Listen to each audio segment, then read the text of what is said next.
9 de la mañana con 4 minutos, muchos temas que platicar con ustedes esta mañana. Ya es martes 14 de enero, ya nos acercamos a la primera quincena de este 2020. Vamos a hablar primero del caso Lady Camaro. Ya está en juicio el tema, se están buscando vías de conciliación y platicaremos con el abogado, con el asesor jurídico de los familiares de la víctima que falleció ese día a finales de 2019 en el contexto, en los entornos cercanos al estadio de fútbol de las Chivas. También está con nosotros Augusto Chacón y en cabina estará Diego Monraz, secretario de Transporte. Muchos temas que platicar con el titular de esta dependencia. Hasta las 10 estamos en Cara a Cara. En esta mesa dialogan todas las ideas, se genera la noticia y se dicen las cosas. Cara a Cara, la información clara y precisa en voz de sus protagonistas. Cara a Cara, con Enrique Tucent.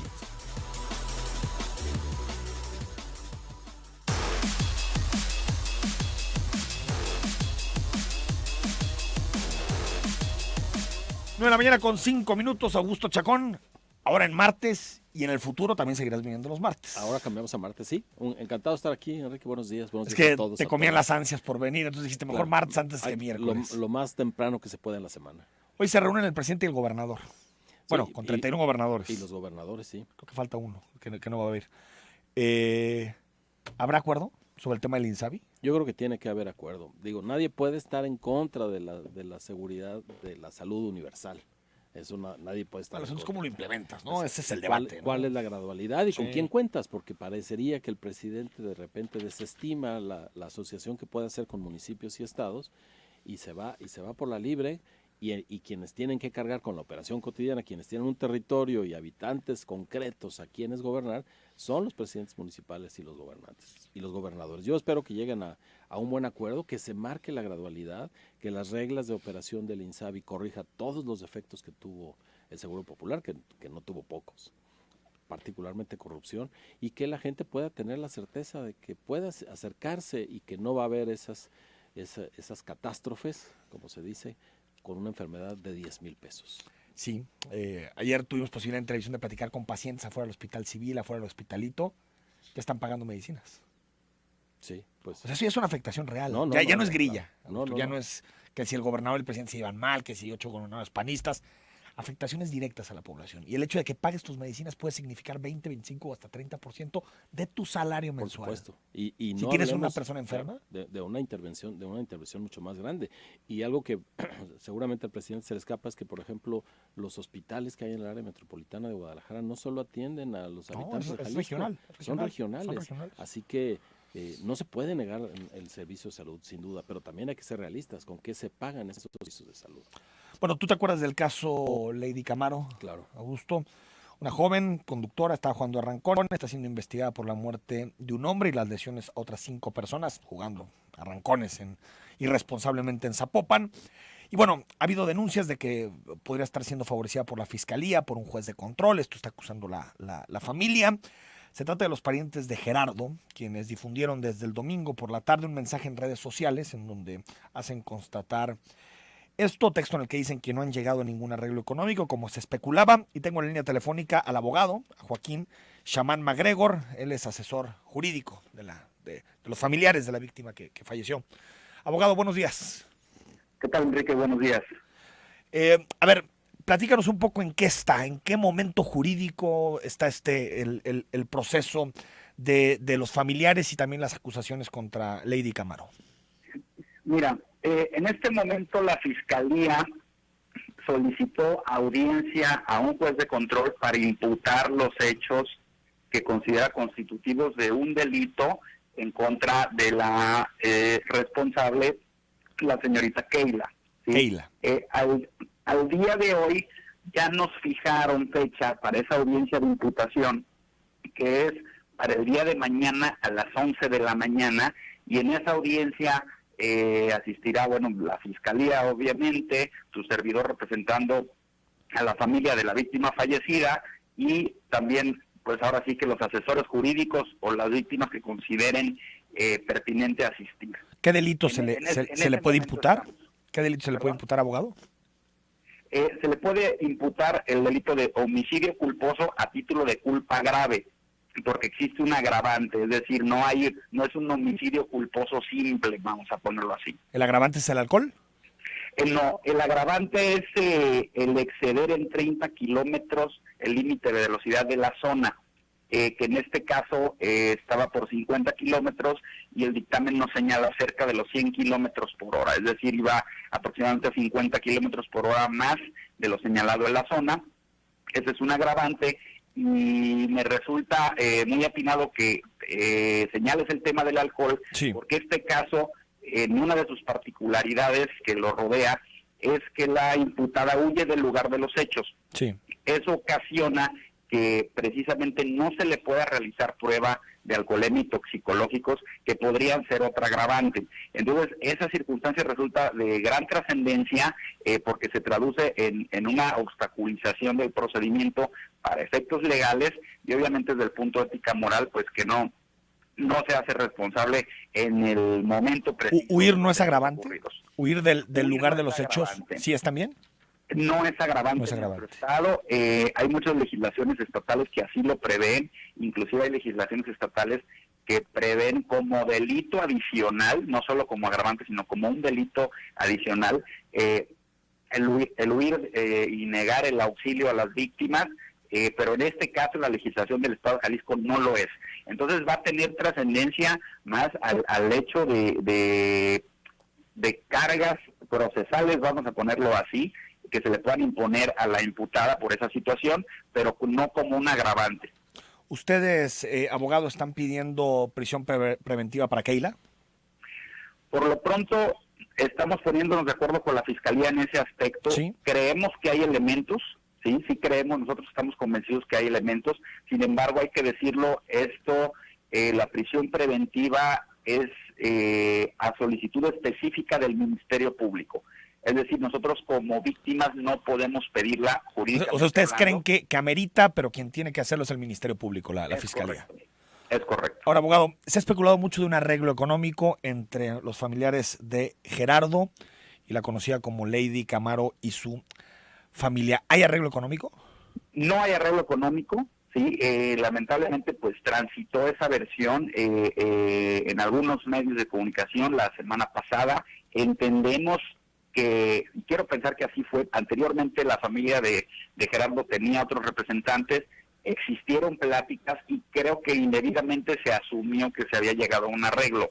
Del decir de los familiares, ahora mis representados, pues lo que no gusta es el enfoque que se le da o que se le dio por parte de los familiares de Keila a la solicitud de un arreglo económico en un sentido de monetizar la vida del fallecido, ¿no? Entonces, esa parte, bueno... O sea, no es un asunto de llegarle al precio a la familia. Es correcto, no es un asunto de llegarle al precio a la familia y derivado de ese enfoque que se le dio, es que la familia decide cambiar de representantes y nos dice... vamos hasta las últimas consecuencias en lo que legalmente corresponde, de modo tal que si vía un convenio, un arreglo, como lo quieras ver, pero que trascienda lo meramente económico con la familia de la imputada, no se da un mensaje más extenso, bueno, tendremos que hablar a través del juicio, ¿no? O sea, no está descartado el arreglo, pero por lo que te entiendo, tendría que ser algo más que un arreglo económico. Es correcto. Mira, lamentablemente los temas de homicidios culposos estamos acostumbrados a ver esa situación. Se paga una cantidad, se acabó el expediente, la familia de las víctimas ya no dicen nada y las familias del sujeto activo o del imputado ya no dicen nada, ¿no? En este caso la familia de Gerardo busca que pues esto tenga un eco adicional porque es una situación que se está dando de manera recurrente y pues que está afectando pues a los hijos de otros padres, no pudiera afectar a los hijos de otros padres y lo que se busca es que esa situación que ya de sí es lamentable para todos los involucrados, pues no quede en ese, pues apagar el fuego con dinero, ¿no? Augusto Chacón te quiere hacer una pregunta que está ahí conmigo. Claro que sí. ¿Qué tal, abogado? Buenos días. ¿Y cuál es la postura del Estado? Porque está bien que digo, no es desdeñable que llegaran a un acuerdo, pero a final de cuentas hubo violaciones graves a reglamentos, hubo una persona muerta. ¿Cuál es la postura del Ministerio Público que tendría que velar por esta parte didáctica de las sentencias? Y de lo público, ¿no? Así De la es. ley, del respeto a la ley. Sí, claro, mira, en lo que hace el Ministerio Público, y lo quiero entender en términos prácticos, están concentrados en el tema de la investigación y en el tema de la imputación. Más allá, el Ministerio Público en su ámbito de competencia entendería que tiene pocas herramientas. Me parece que en cuanto hace a este tema de la práctica ilegal de arrancones y que de alguna manera uno como ciudadano empieza a ver que se juntan los grupos de jóvenes con pues vehículos de ciertas características, y dices, pues aquí se van a empezar a hacer arrancones, ¿no? Digo, es evidente. Creo que ahí el tema municipal tendría que entrar un poquito más allá del Ministerio Público, porque por competencia, pues pueden actuar habiéndose cometido el delito o habiendo ya una tentativa eficiente de delito. Fuera de esas circunstancias, para el Ministerio Público como tal es difícil entrar en alguna actuación en el marco de sus competencias, ¿no? Joaquín Chamán, entonces, para dejarlo en claro, están buscando un arreglo que trascienda lo económico, campañas, concientización, tal vez una disculpa pública de ella, y si se llega a un acuerdo en eso y en materia económica, se acabó la denuncia. Su objetivo no es, digamos, que Lady Cámara ingrese en prisión. No, nuestro objetivo no es ese, Enrique, pero el mensaje tiene que ser claro. Es decir, si no habla, vamos a ponerlo así, la intención de la familia es que se tiene que dar un mensaje, ¿sí? Y si no se habla por lo que hace a un acuerdo que trasciende a lo económico, entonces se tiene que hablar en el juicio, ¿sí? Y en el juicio, ¿cómo se tiene que hablar?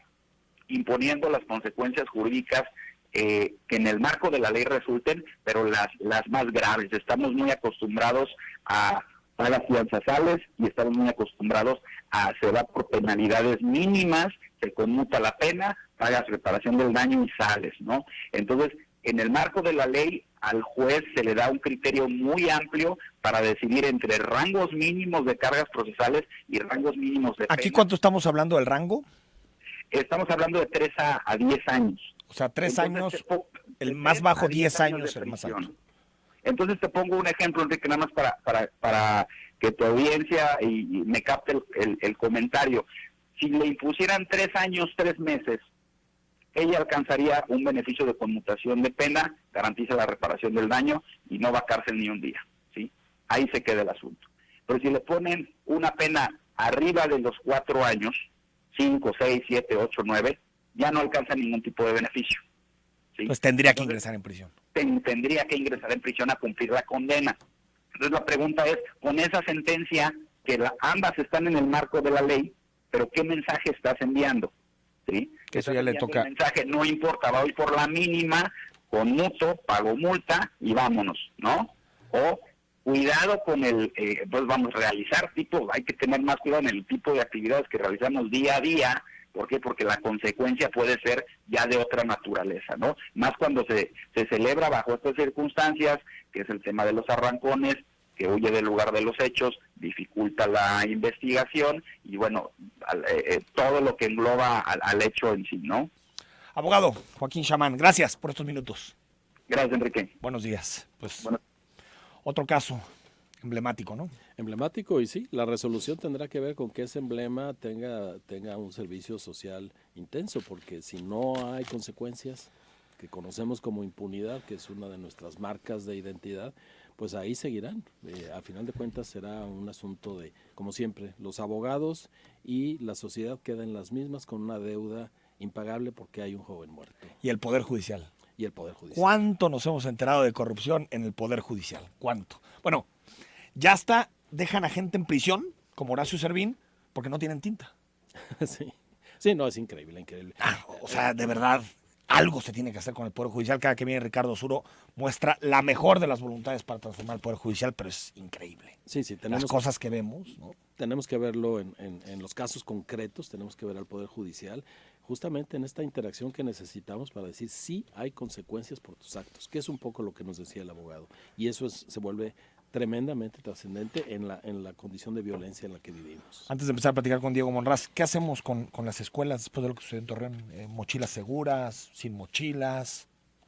Pues yo diría que la pregunta es previa, ¿qué hacemos con las familias?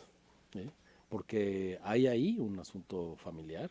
Me parece que yo recordaba cuando éramos niños, tú estás muy joven, Enrique, había una campaña que decía, ¿sabes qué hora es? ¿Sabes dónde están tus hijos? Ahora tendríamos que preguntar, ¿sabes qué hay en la mochila de tus hijos? Y no de los niños de primaria, inclusive hasta la preparatoria. Y no por Pero el ir a Estado exculcar. también tiene responsabilidad. Por En las supuesto. escuelas públicas, ¿no? Por supuesto. Por supuesto. Ahora, ¿cómo vamos a hacer respetando los derechos del niño y al mismo tiempo volviendo seguro el espacio público? ¿De dónde salen las armas? Sabiendo que hay 16 millones de armas. Así es. ¿De dónde salen las armas? ¿Cómo están ahí? ¿Cómo alguien puede tenerlas en su casa y dejarlas al alcance de un niño? Y seguramente no es el único A caso. mí me gusta lo de sin mochila, ¿eh? Puede ser. Dejar claro. poner casilleros en todas las escuelas. Así Digo, es. hay algunas que no tienen ni pizarrón, entonces ya pensar en Ni casilleros. baños, olvídate, pizarrón. Pero Y sí, sin mochila. te llevas tu cuaderno a la casa, haces tu tarea y te regresas con ese cuaderno. Sí, podría Uno ser. asocia tanto la escuela con la mochila que a veces es difícil pensar fuera de ese marco, ¿no? Lo que es muy importante es tener en cuenta que no, para un dilema tan grave, no hay una solución simple. Sin mochila podría ser un principio de solución, pero hay muchas otras cosas. Ah, no, que no, hay por que supuesto. poner Lo digo a en corto juego. plazo. A corto para plazo atender lo que ya y está para mandar sucediendo, ¿no? una señal, sí, pero hay muchas otras cosas que atender alrededor del mismo Coincido. asunto. 9 de la mañana con 20 minutos. Al corte ya está con nosotros Diego Monraz.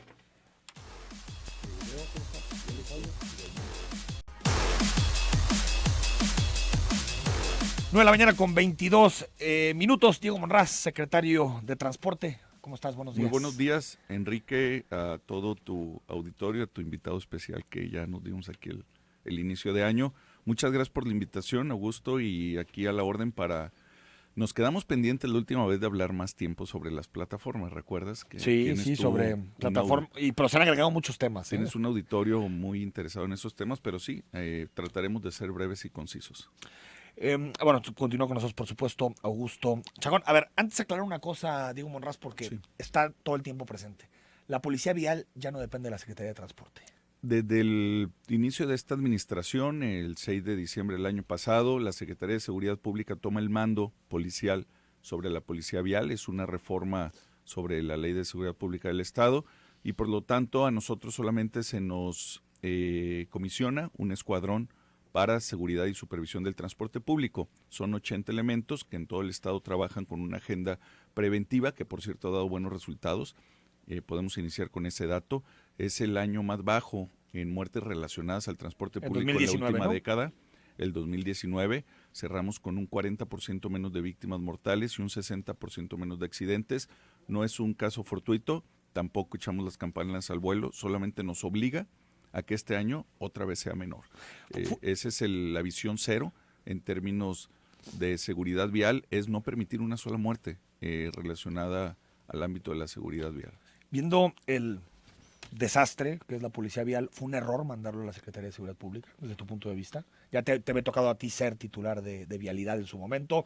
¿Fue un error de parte de la estructura de este gobierno? Mira, no me corresponde a mí hacer una evaluación de ese tipo. Sin embargo, yo creo que como en todo tenemos luces y sombras, pros y contras. Sí te reconozco que no ha sido sencillo que tanto la población como a veces las estructuras de gobierno se acostumbren a un cambio tan importante como este. Ya había sucedido un intento en la administración pasada, no sé si recuerdan, duró como 1 año y medio o 2. Ah, cierto. Sí, que dependía de la Fiscalía, ¿verdad? Sí, porque antes pues la La Fiscalía Secretaría de Seguridad estaba integrada. Estaba todo claro, junto, claro, ¿no? claro. Sin embargo, yo creo que todavía tenemos, yo lo vería positivamente, temas por afinar, temas por mejorar. El trabajo que estamos haciendo, ahí sí, coordinados en conjunto para el tema de transporte de carga ha funcionado bien, cosa que confirma que cuando estamos bien coordinados y hay una disposición y trabajo muy profesional, se dan buenos resultados. Ha habido una pequeña confusión ahí, aprovecho para aclarar, porque hay quien dice, oye, vi pasar un tráiler doble pipa a las 8:30 de la mañana. Sí, llevaba combustible, esos sí están permitidos. Hay Combustible médico. combustible médico, seguridad. Si ven pasar un tráiler del ejército está permitido, si ven pasar pipas de Pemex están permitidas, si ven pasar correo de Servicio Postal Mexicano o de las empresas privadas que tienen concesión para entregar mensajería y paquetería, como traen ellos tiempos medidos y sancionados, están permitidos, y así se publicaron esas excepciones tanto en el dictamen del IMEPLAN como en todos los medios cuando se hizo esta política. Desde el 1 de enero está funcionando bien eso, y regreso al tema que me preguntas, ahí estamos muy bien coordinados y está funcionando muy bien. Yo creo que la clave es la coordinación. Sí, hay algo que no es que no se puede atribuir a esta administración, sin embargo a la dependencia de la corporación sí. Hace 3 años hubo un relevo muy fuerte de particularmente hombres comandantes con mucha experiencia, para bien o para mal, pero mucha experiencia, fueron despedidos. De hecho, seguimos pague y pague laudos por la manera ilegal en la que se les despidió. O sea, ¿CETRAN quién paga esos laudos? Sí, o sea, nos lo mandan a nosotros para que lo tengamos que pagar. El año pasado fueron más de 60 millones de pesos y yo creo que este año va a ser lo doble. Pero hablo de este tema porque también entraron muchas jovencitas y jovencitos nuevos que tienen que ir tomando experiencia, se tienen que ir capacitando más. Pero ya en 3 años, aunque ya, ¿no? ¿O no? Algunos todavía entraron cuando nosotros estábamos llegando. La última generación fue entregada en diciembre del año pasado, y yo creo que también es un tema de experiencia. Es pronto para sacar una evaluación tan determinante como mencionas, pero sí es un tema que estamos evaluando. Tampoco te voy a mentir aquí a decir que todo es miel sobre hojuelas. Los cambios siempre representan un reto de ajustes, de más capacitación, de más experiencia, y yo también hago votos porque tanto la presencia de la policía vial como sus resultados en la calle sean más notorios. Sí, no, Augusto, no notas una ausencia. Hay una ausencia, digo, yo suelo decir que es una especie en vías de extinción, ¿no? La policía vial. Escuchaba a la comisaria de vialidad y decía que hay 400 elementos por turno para cuidar toda el área. Sí, también falta personal. 400 por turno, o sea, no es nada. Divídelo entre los millones de vehículos, entre los millones de personas, y no es absolutamente yo nada. pasé Año Nuevo en la Ciudad de México, en cada cuadra hay policías. Es impresionante la presencia tanto de la policía preventiva como de la policía vial. Y yo soy también de los que está de acuerdo que no es solo con policías, armas y patrullas como se resuelve el tema, pero sin ellos menos, sí tenemos en Jalisco desde hace décadas una ausencia, una cantidad mínima de presencia tanto de preventivos como de policías viales, y yo creo que ahí vale la pena hacer una mayor inversión. Yo sí veo ahí una anarquía en las calles, gente que se pasa semáforos, dobles en sentido contrario. Y parece mentira, pero contribuye a la percepción de inseguridad. Claro, al final de cuentas, es desorden. El mensaje es: no hay autoridad. ¿Cuántas personas podemos encontrarnos hablando por teléfono, por celular? No, ya y ya no solo hablando. Olvídate, hablando es seguro. Texteando. O sea, ese es peor, ni siquiera estás viendo. autoridad. No, el tema de las motocicletas a mí me tiene aterrado. De veras, no hay un día en el que no hagamos un trayecto. Ahorita donde vayamos, cada uno de nosotros, fijémonos, un motociclista pasándose el alto por la banqueta en sentido contrario o exceso de velocidad o sin casco. El tema de las motocicletas también ha sido una explosión nueva en términos de un gran reto en la civilidad vial de nuestra ciudad, y creo que esa agenda también está Y tú muy que estás fuerte. en el gabinete les puedes Sí, comentar. lo platicamos comentar. mucho, Enrique, no lo negamos, sí lo estamos platicando, lo estamos ajustando, y yo espero que eso mejore. Panel informativo del siniestrado del transporte público. Ya decías, fallecidos por transporte público, víctimas 30, ¿no? El año pasado, Sí. 2019, que ya decías 40% menos que 2018. ¿Qué vamos a ver en esta plataforma? Mira, ciudades como Bogotá, como Sao Paulo, algunas ciudades en Latinoamérica comenzaron con este panel informativo porque lo que no se ve y no se mide, pues no se puede mejorar y no nos sensibilizamos. Visibilizar las víctimas en cualquier tema siempre es un hecho inicial afortunado, porque si no los vemos, pues cómo los vamos a prevenir o a sancionar o a hacer justicia. En Jalisco había hasta una especie de lucha entre medios de comunicación y la autoridad por bajarle o subirle los números a las personas fallecidas, particularmente en un tema que no es el más grave, pero sí uno de los más sensibles, porque tiene una atribución directa a la autoridad, que es el transporte público. Al ser un tema así de importante, decidimos dar la cara sin problema, reconocer todas y cada una de las víctimas relacionadas, no necesariamente con cuestión culposa, pero sí relacionadas al transporte público, porque a partir de ahí podemos, hacia atrás, identificar qué sucedió, por qué ahí hubo un muerto. ¿Fue un problema vial, de la traza, de la señalética? ¿Fue un tema del operador? ¿Fue un asunto relacionado con cultura vial? Necesitamos entender mejor por qué murieron 30 personas el año pasado en las llantas de una unidad de transporte Ahorita no público. sabemos, o sí sabemos. Muy poco, pero ya empezamos desde la primera, que fue en la colonia Seattle hace un año, en estas fechas, en donde fuimos a identificar que en esa esquina donde se cruzó paseando su perro la señora, venía un camión en sentido contrario, porque era una ruta alterna mal señalizada de una obra que se estaba haciendo en la Seattle, y la señora nunca volteó para el otro lado. Estaba oscuro, faltaba iluminación, y nadie le había avisado de esos cambios de ruta a la señora. O sea, se juntaron una serie de elementos que eran totalmente prevenibles. Hay accidentes que verdaderamente son fortuitos. Híjole, ¿cómo sucedió? Qué extraño. Pero hay otros que son totalmente evitables. Por las muertes evitables es que estamos haciendo este panel de siniestralidad, no para hacer más carnicería del operador del transporte público que ya tiene una carga social negativa muy fuerte, sino para técnica, científicamente encontrar esas evidencias de cómo podemos revertir, porque ya logramos un gran avance. La reducción del 40% de víctimas fatales se debió a que empezamos a hacer este trabajo y, por ejemplo, tenemos identificadas que hay calles de oriente a poniente que van al centro de Guadalajara donde cruzan por lo menos una docena de rutas de transporte público que nos estaban arrojando cada mes víctimas. Ahorita ya no, porque tenemos más presencia en esas rutas que en otras. ¿Qué caso tiene que yo dé escopetazos y esté haciendo patrulleo de transporte público por toda la ciudad si ya sé dónde está dices, el objetivo? Hay un parámetro, un patrón, exacto. Que está sucediendo, hay una causalidad que estamos atendiendo y ahí empiezan a darse algunos resultados. Nuestro objetivo es tener los primeros 30 días cero de muerte de transporte público. ¿Se presentó la semana pasada? Se presentó la semana pasada y lo vamos a estar actualizando. Esto se le va a estar enviando al Observatorio Ciudadano de... Por cierto que esta es una recomendación de ellos, tengo también que darles el mérito. Ellos nos pidieron en una de sus recomendaciones que fuéramos más cuidadosos, más específicos, más técnicos en la medición y tratamiento de las víctimas del transporte público. De los 30 fallecimientos el año pasado, ¿quién es responsable en su mayoría? Mira, tarda a veces más de un año la Fiscalía en encontrar con todos los peritajes y el seguimiento a cada carpeta de investigación. Nunca sabemos, ¿no, Augusto? O sea, nunca terminamos, se contabilizan, son números, pero al final son padres, madres, hijas. Mira, de lo que hemos platicado con todo el personal de supervisión al transporte, pudiéramos, en lo general, un 50% tuvo que ver un descuido del usuario de la vía, el ciclista, el motociclista, el peatón.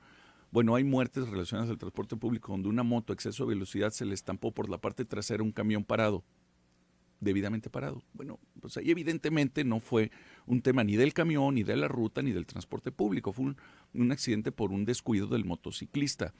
Calculemos a grosso modo, pero tenemos que llegar con este tipo de trabajo al detalle fino de un 50% de ellos responsabilidad del transporte en su conjunto, no del operador. Muchas veces es de una parada mal hecha de camión.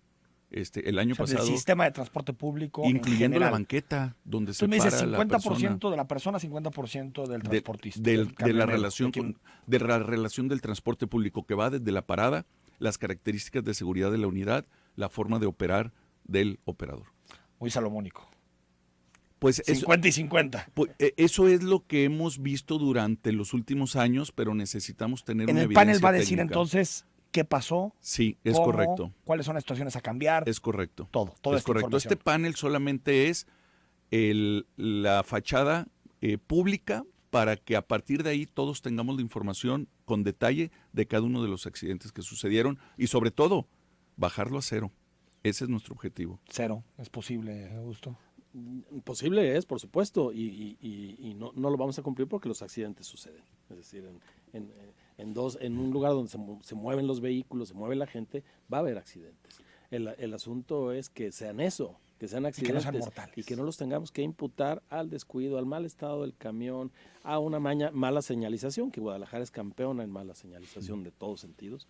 Y creo que es posible llegar al cero, y si no llegamos al cero completamente, es posible cuando menos saber por qué sucede y dónde podemos intervenir. Bueno, te pregunta José Luis González si tiene que ver con este tema, por eso lo leo desde ahorita. ¿La Secretaría de Transporte ha tenido contacto con las dos personas que murieron en enero de 2020 atropellados? Sí, el primero de ellos todavía tenemos una falta de información porque no hubo evidencia de que haya sido una unidad del transporte público. Por ahí pasa una ruta y en el horario en que se atropelló no había mucha gente en ese crucero. O sea, todavía no hay testigos que puedan... No hay testigos, no hay evidencia, no sabemos ni siquiera qué unidad fue, pero se dice que pudo haber sido una unidad del transporte público de esa ruta. O sea, una está en investigación, la otra sí La otra sí, con toda certeza, fue una señora aquí afuera, de donde estamos, a unas cuadras, a unos pasos de donde estamos. Fue un descuido, la señora se cruzó por media banqueta. Si tú te fijas de aquí a la Expo, hay cruceros peatonales y aparte hay un arbolado que intenta no permitir el cruce de personas, porque cuando hay una Expo son miles de personas que están cruzando a todas horas. El transportista venía circulando a buena velocidad sobre la lateral y una persona se cruzó por media banqueta. Tendrá que determinar el Ministerio Público las condiciones en las que se dieron, pero en todos los casos acompañamos a la víctima cuando no es mortal y o a la familia hasta que se concluye el proceso exitosamente, porque también no vamos a obviar de que hay mutualidades, ya vetamos a una, estamos por vetar a la segunda, que lo primero que buscan es no pagar, como algunas compañías malas de seguro, hay buenas y malas, pero hay unas mutualidades que ya las vetamos. Está prohibido que utilicen ciertas mutualidades que ya vimos el año pasado que se dedicaban a cómo burlar la ley, a cómo intimidar a la víctima y revictimizar a la familia, ofreciéndoles más que una ayuda, un castigo por lo que sucedió. Bueno, eso le pasó a Belén del Observatorio. Claro. La mutualidad se negaba a pagar. Así es, así es. Bueno, mañana con 36 minutos vamos al corte. Muchos temas que platicar con Diego Monraz.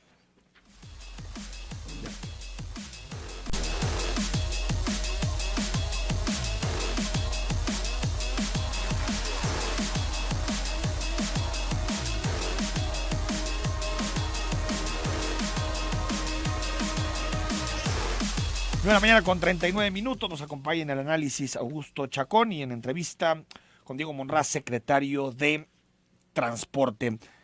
Mi pasaje, ¿cuándo voy a operar mi pasaje? Bueno, ya opera. Parcialmente, ¿no? En su totalidad.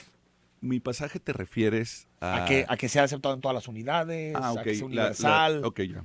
Es que hablabas del programa social que se regala transporte a los estudiantes, tercera edad y personas con discapacidad. Cierto. Bueno, para que la tarjeta de mi pasaje ya sea universal, ya dimos el paso más importante, que va en dos etapas. Primero, que el 100% de los transportistas del Estado, no solo de Guadalajara, del Estado de Jalisco, ya están adheridos desde el año pasado al modelo Ruta Empresa. ¿Qué significa? 100. Que todos firmaron la entrega de sus concesiones, la renuncia a ellas, para conformarse como empresa, y eso implica, el segundo paso, instalar sus equipos de pago y monitoreo electrónico. Sin el primero no se podría dar el segundo. El segundo implica entonces también adquirirlo, que se los fabriquen, instalarlo y echarlo a andar. Todos están comprados. Tenemos 4 empresas validadas para que cualquiera pueda ser escogida voluntariamente por el transportista y se les apoyó con hasta 80,000 pesos por unidad. Si costaba más, ellos completaron. Pero el 100% de las unidades están en proceso de instalación. ¿Qué significa? Que ahorita las líneas de producción están saturadas de las 4 empresas. Yo hubiera querido que los fabricaran en menos de 3 meses, pero fueron más de 2,000 unidades que compraron en el último semestre sus equipos, unos todavía ahora en diciembre, y por lo tanto vamos a ir viendo cómo en enero, como ya sucedió en diciembre, en febrero y en marzo, más rutas que ya son jurídica y administrativamente ruta empresa, se convierten en la práctica operativa en ellas una vez que tienen este sistema. En ese momento va a suceder un tercer paso, porque la gente nos pregunta, ok, cuando estén todas las unidades recibiendo mi tarjeta, yo me puedo subir indistintamente en Puerto Vallarta, en el tren ligero, en el macrobús o en la ruta que va aquí afuera de Mariano Otero, con esa misma tarjeta, ¿dónde la voy a cargar? Estamos ya trabajando y hay un proceso de asignación para que en una tienda de autoservicio de conveniencia tenga por lo menos 500 puntos en la ciudad. ¿Qué son Oxxos? Hasta que quede firmado el contrato, lo puedo decir. Si no, pues nada más hay dos así como con esa capacidad. No, estamos buscando que tengan esa capacidad. Exacto. Y por lo tanto, 24 horas al día estén abiertas las sucursales. ¿Y tú cómo vas a cargarle a tu celular? Puedas ir y decir, quiero recargar 50 pesos de mi pasaje. Llevo mi tarjeta o ahí compro la tarjeta, me le recarga 20 pesos, 5 pesos, 100 pesos, va a ser hasta 200 pesos creo. Y entonces ya con esa 2 partes del modelo, dónde recargar y dónde me la reciban, estamos al 100. Pero te repito, lo más importante sucedió el año pasado, todos adquirieron y todos se adhirieron a este modelo. 100%. 100%. O sea, ahorita no hay ni un camión en la ciudad transitando que no sea ruta empresa. Solo una ruta. Una ruta. Siempre la excepción que confirma la regla. ¿Qué es Pero cuál? está en un apartado jurídico especial, ¿Qué es cuál? la 24. La 24. En donde Que es importante. próximamente les daremos noticias sobre ese tema, pero no me puedo adelantar porque es una estrategia jurídica que mando saludos al responsable de esa ruta, pero se va a acabar ese Supongo tema. que le van a quitar la concesión. Pues se va a acabar. Y va a ser del gobierno. Se va a acabar. Se va a acabar. No me quiere responder. Pero, bueno, ese era el primer paso. Ruta Sí. empresa. Ahora, pues, que sea universal. ¿También va a recibir de Uber? O sea, ¿también vas a poder recargar para Uber o eso sigue en debate? El 100% del transporte público colectivo y masivo ya está en ese proceso de recta final de instalación de equipos. Ya estamos hablando con los taxistas, particularmente CTM y Krog, están de acuerdo en unirse a esto y tener la posibilidad también de recibir esa tarjeta. Ya tenemos algo avanzado en Puerto Vallarta. Puerto Vallarta está liderando muchos temas, hay que observarlo porque no es cualquier ciudad, la segunda ciudad más importante del estado, es una de las ciudades de marca ciudades más importantes del país y ya tiene hoy ellos 100% sistema de recarga de pago electrónico en una sola ruta empresa con transbordos incluidos y ya tiene Uber aprobado. Duró años un pleito que traía problemas ahí fuertes locales. Lo acabamos de venir de la aprobación este fin de semana de Uber y los taxistas están desarrollando su propia plataforma. Solamente ahí les falta la micromovilidad y las bicicletas sin anclaje y públicas, pero eso también debe de suceder aquí. Mi bici ya acepta, todo el transporte colectivo ya acepta la misma tarjeta y en la ley tenemos ya establecido que las plataformas, 4 que funcionan en el área metropolitana de Guadalajara, están advertidas y están aceptando el desarrollo tecnológico para que interactúen, que ahí va a ser un poquito diferente porque la tarjeta va a poder interactuar con su celular, como ya sucede en algunas otras aplicaciones donde tú tienes tu código de barras o QR en tu celular, pero también tu tarjeta plástica con el mismo saldo y puedes interactuar con alguna de las dos. Desarrollando tecnológicamente esto, en este mismo año vamos a ver cómo las plataformas de Guadalajara y del estado van a recibir también la tarjeta. En Vallarta ya puedes ver a qué hora pasa el camión, el trayecto, cuánto es. Es correcto. Me tocó verlo. ¿En Guadalajara cuándo? Ya se está capturando la información, no es una promesa de que un día lo vamos a hacer, ya lo estamos haciendo, tarda meses la captura de ¿Este información. año? Este mismo semestre vamos a ver en Guadalajara, en las rutas empresa, lo que ya estamos viendo en Vallarta. O sea, que tú puedas ver a través de Google Maps y todo. Google Drive, tú a vas qué hora pasa el camión, Es correcto. cuánto dura el trayecto. ¿Y dónde viene? Augusto. Ahora, luce muy bien. La vulgaridad de los hechos se traduce en lo que hace el chofer. ¿Cuál es la perspectiva, cuál es la ganancia del chofer? Porque muy poco hablamos de las condiciones de trabajo de ellos, que tienen mucho que ver con lo que sucede con el transporte público. ¿Qué hay para ellos? Mira, nosotros en el anuncio de las acciones para mejorar la seguridad vial del transporte público mencionamos 7.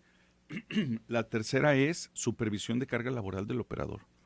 Aunque ya son ruta empresa, sí hemos identificado cómo algunas de estas empresas están, como coloquialmente se dice, negreando al operador y lo dejan trabajando más de 8 horas para ahorrarse el siguiente turno.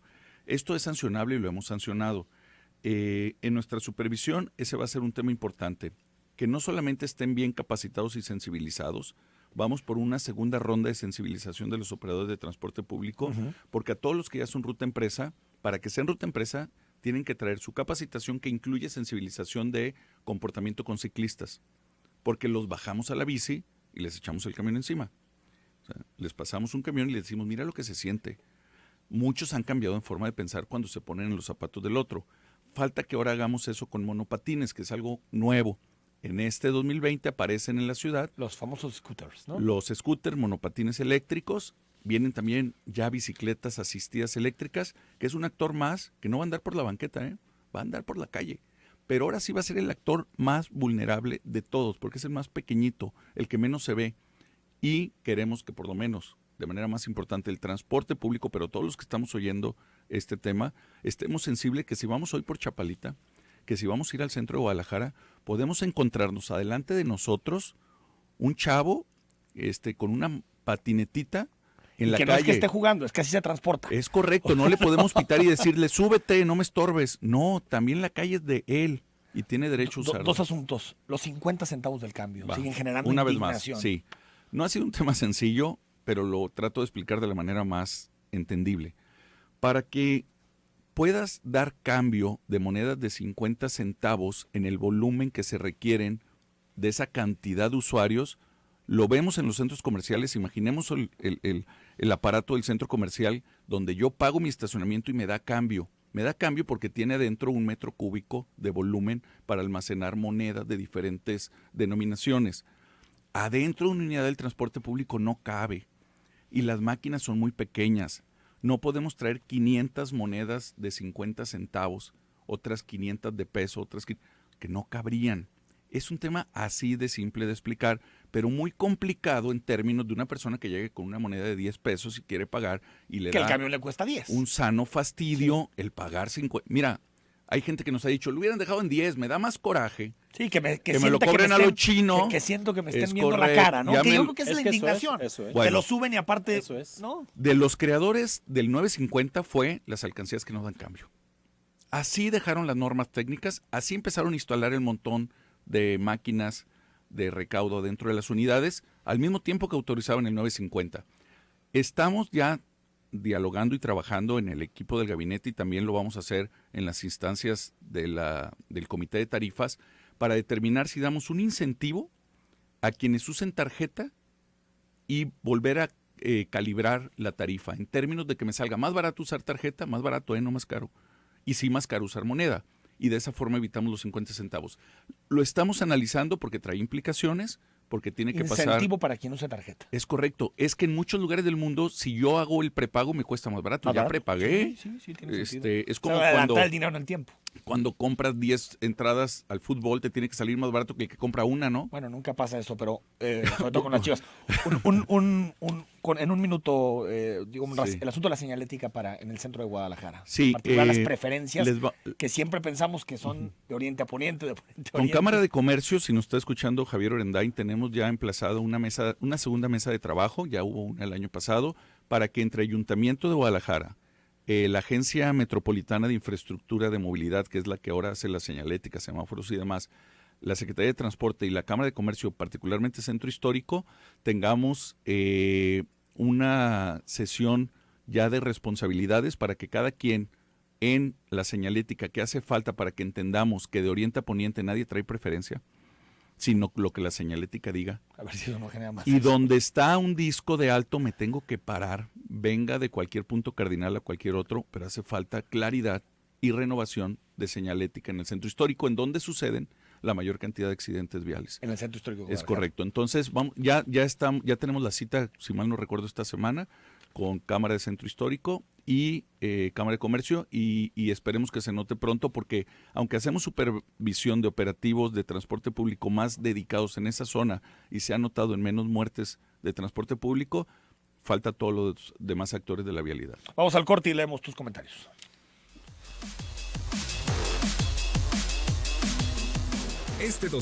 A finales del año pasado, la segunda sala de la Suprema Corte de Justicia de la Nación, al resolver una contradicción de tesis, determinó que la vía idónea para el cambio de actas de nacimiento de personas trans es la administrativa. Este pronunciamiento representa un paso hacia la interrupción de ciclos de discriminación y violencia a los que está expuesta esta comunidad. Actualmente en México, la mayoría de esos procedimientos legales regulados en las legislaciones civiles requieren la opinión de terceros para convalidar la identidad de las personas trans. En nuestro país, solo en 10 entidades federativas de 32 se puede modificar las actas de nacimiento sin judicializar la solicitud. Chihuahua, Ciudad de México, Coahuila, Colima, Hidalgo, Michoacán, Nayarit, Oaxaca, San Luis Potosí y Tlaxcala. La fijación de este criterio jurisprudencial tiene el potencial de cambiar esta situación. A partir de su publicación, la modificación de actas de nacimiento podrá solicitarse mediante un juicio de amparo y ningún juzgador federal podrá negarse a otorgarlo. Sin embargo, debe tomarse en cuenta que ello implica tiempo, costos y la exposición de la solicitud todavía ante instancias judiciales. Es decir, el criterio de la Corte implica un instrumento para judicializar constitucionalmente la solicitud del cambio de las actas de nacimiento. Cabe señalar que este pronunciamiento de la Corte en realidad ha sido construido desde la sociedad civil. Los primeros intentos formales comenzaron a principios de 2005 y a lo largo de los años el trabajo de incidencia de decenas de colectivos y organizaciones ha rendido frutos legales. Lo que este proceso demuestra es que los cambios jurídicos más trascendentales en materia de diversidad sexual han sido procesos largos, complejos y sobre todo que son producto del trabajo de una cantidad muy variada de actores. La jurisprudencia de la Corte es vital, pero implica apenas un logro tangible para que se garanticen materialmente otros derechos de la comunidad trans en México. Habrá que sacar del armario a los congresos estatales para que, en cumplimiento de su obligación de garantizar derechos humanos, legislen al respecto, y en este caso está Jalisco. Hasta aquí mi comentario. Gracias. 9 de la mañana con 55 minutos. Algunas preguntas. Enrique, buenos días. Preguntarle a Monraz, ¿dónde están los agentes de vialidad? Bueno, ya nos había dicho que ya no dependen de la Secretaría. Señor Luis, buenos días. Muy interesante programa y aprovecho para felicitar a Diego Monraz, ya que es de lo más eficiente de las últimas 2 décadas, te dice. ¿Quién dijo? Bueno, un amigo tuyo. ¿Quién es? Luis. Pues le saludo a Luis. Muchas gracias. Gabriel Alcalá, son justificaciones. Eso se llama robo con permiso por el señor gobierno. No quieran tapar el sol con un dedo. ¿Cuál será el tema de lo de los los 10 pesos. 50 centavos, ¿no? Sí, estamos tratando de revertir esa situación que se nos heredó. Sin embargo, pues a un año la tenemos que solucionar ya. Buen día, dice el licenciado Diego Monraz. Solicitamos operativos en federalismo y patria. Eso le toca también a la Secretaría de Seguridad Pública. 1340, ¿qué tal? Buen día. Preguntar por el señor Diego, ¿habrá alguna mutualidad que apoye a los autos de plataforma?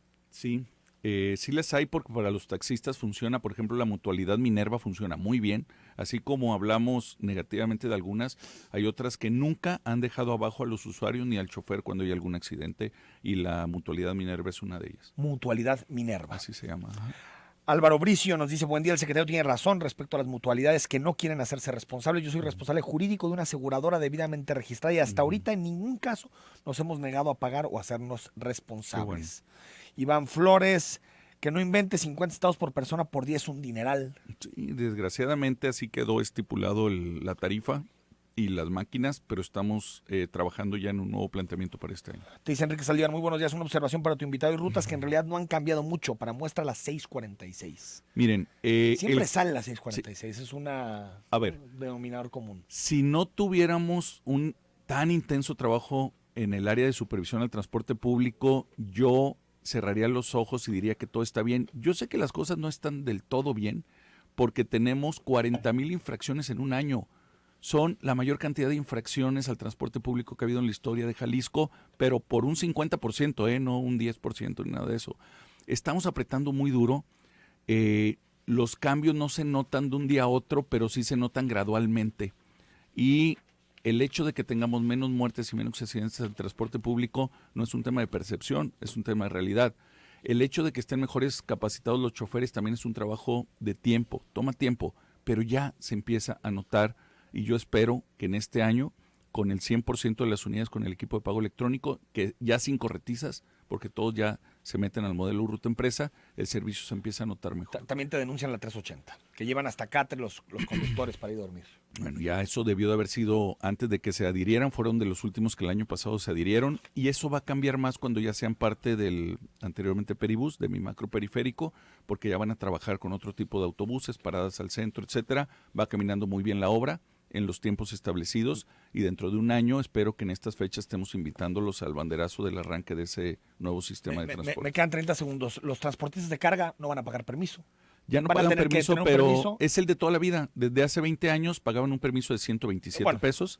Que lo sigan haciendo así, tranquilos, pero que respeten el horario de 6 a 9 y que junto con Conatram ya estamos trabajando. El día de ayer estuvimos con el presidente nacional de Conatram en 3 líneas muy específicas de trabajo, paraderos seguros en conjunto, no es un tema solo de la autoridad ni de ellos, lo vamos a hacer en conjunto. Segundo tema, pesos y medidas, vamos a sancionar este año a los que están reventando nuestros pisos cargando 60 toneladas por unidad. Y tercero, capacitación, el primer centro de capacitación y profesionalización de operadores. Se interpreta que doblegaron al gobierno. Se interpreta que para nosotros nunca fue objetivo recaudar. Bueno, si era objetivo porque lo pusieron Enrique en la ley. ayudó a que se cumpliera el objetivo, que era reordenar los horarios del O transporte. sea, era como un anzuelo. No, pero pues era una estrategia muy completa donde lo esencial nunca se regateó y nunca permitimos que se trastocara. Secretario, gracias. Para servir. Augusto Chacón, Gracias, Enrique. Gracias Gracias, y Diego. buena- Un gusto. Buenos días a todos. y buena semana. Igualmente, Buen día a todos. gracias. mañana nos escuchamos. Una disculpa por los mensajes, hay muchísimos. Ahora prometo pasar la mayoría a Diego Monraz y nos puede ayudar a responderlos. Mañana hablamos sobre el caso Torreón desde el punto de vista de las enfermedades mentales y la psicología. Hasta mañana miércoles a las 9.